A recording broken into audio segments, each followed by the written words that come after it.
एक जंगल में एक तोते ने 2 इंडे डाले थे। तोते के इंडे बड़े होते होते जब उसमें से चूजे निकलने थे, उसके पहले ही जोर से तूफान आया।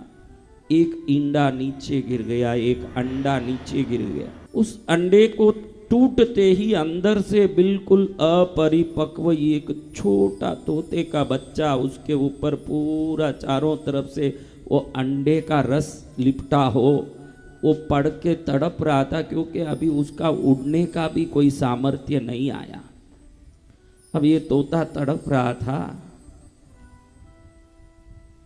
एक उधर से लुटेरा जा रहा था। कितना भी लुटेरा हो, उसका भी तो कोई परिवार होता होगा, उसकी भी तो पत्नी होती होगी। दुनिया में जिसको आप जालिम मानते हो, बड़े दुष्ट मानते हो, उनके हृदय में भी किसी के लिए तो प्यार होता ही है। इस संसार लुटेरे ने उस तोते के बच्चे को देख के देखा कि ये बच्चा मर जाएगा यहीं पड़ के, क्योंकि अभी उसको बाहर आने में समय बाकी था, न पहले ही अंडा टूट गया, न वो तड़प रहा था। तो इसने अपने घर में ले जाके उस तोते को एक पिंजरे में रख के पाला, उसको ध्यान दिया। ये डाकू चोर, उसके घर में क्या क्या शब्द बोले जाते होंगे, आप बताइए। एक डाकू और चोर के घर में क्या क्या शब्द बोले जाते होंगे। और ऐसा ही बोला जाता। अब दूसरा अंडा था, वो भी गिरा।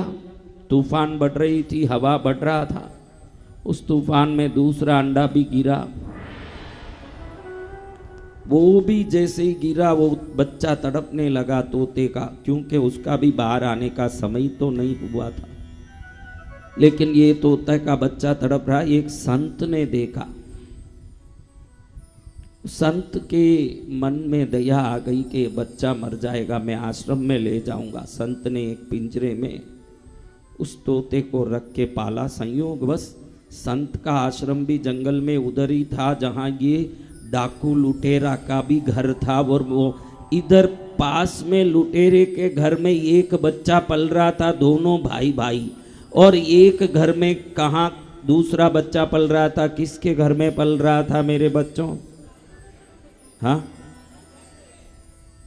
संत के घर में। एक बार एक राजा को शिकार करने के लिए उस जंगल में आने का प्रयोजन हुआ। राजा बहुत तेज आ रहा था, न शिकार में साथ आने वाले मंत्री सेनापति सेना वाले थोड़े पीछे धीरे आ रहे थे, तो राजा अकेला पड़ गया और आगे निकल गया। बहुत प्यास लगी, प्यास के कारण उसने बहुत तड़प के सोचा कि कहीं पानी। सामने झोपड़ा मिला। किसका झोपड़ा बताइए? डाकू लुटेरे का झोपड़ा। डाकू कहीं बाहर गया था डकैती करने, घर में कोई नहीं थे, खाली ये तोता ही पिंजरे में था। जैसे ये राजा पानी मांगने के लिए अंदर घुसा, तोते ने जोर से चिल्लाया, काटो, मारो, पीटो, लूटो। क्यों? तोते ने क्या सीखा था जिंदगी भर? किधर रहता था वो तोता? डाकू के घर। हाँ, डाकू के घर। तो क्या सीखा होगा? राजा को बहुत गुस्सा आया। राजा ने सोचा कि कोई मैं पानी मांगने आया, इस देश का राजा मुझे काटो पीटो बोल रहा है। पिंजरा खोला और उसका गर्दन मरोड़ दिया राजा। क्योंकि राजा है, उसके गुस्से का कोई ठिकाना होता है। गर्दन उड़ाने की ताकत राजाओं में होती है। तोते का गर्दन मरोड़ दिया। वहां से गुस्से से निकला, देखा संत का आश्रम था।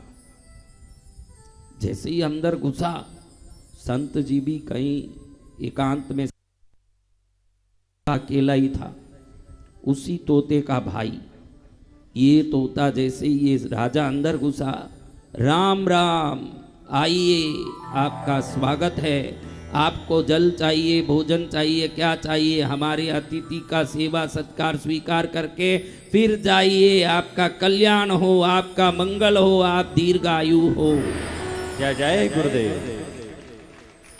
अब मेरे प्यारे बच्चों, आपको 2 मिनट सोचने के लिए मौका देता हूँ। दोनों तोते एक ही माँ के बच्चे, एक ही जगह पैदा हुए।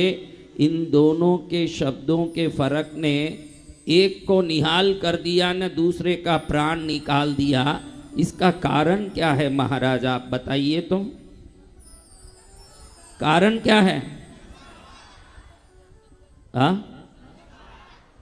संगत कर अच्छे लोगों की, संगत कर अच्छे लोगों की, दवा मिल जाएगी सब रोगों की, दवा मिल जाएगी सब रोगों की। भक्ति में अपना तू मन धर ले, भक्ति में अपना तू मन धर ले, थोड़ा थोड़ा प्रभु का भजन कर ले, थोड़ा थोड़ा प्रभु का भजन कर ले।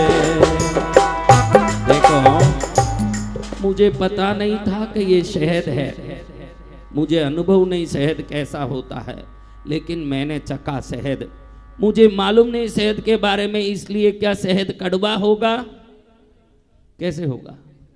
मुझे मालूम नहीं था कि ये आग है, जलाता है।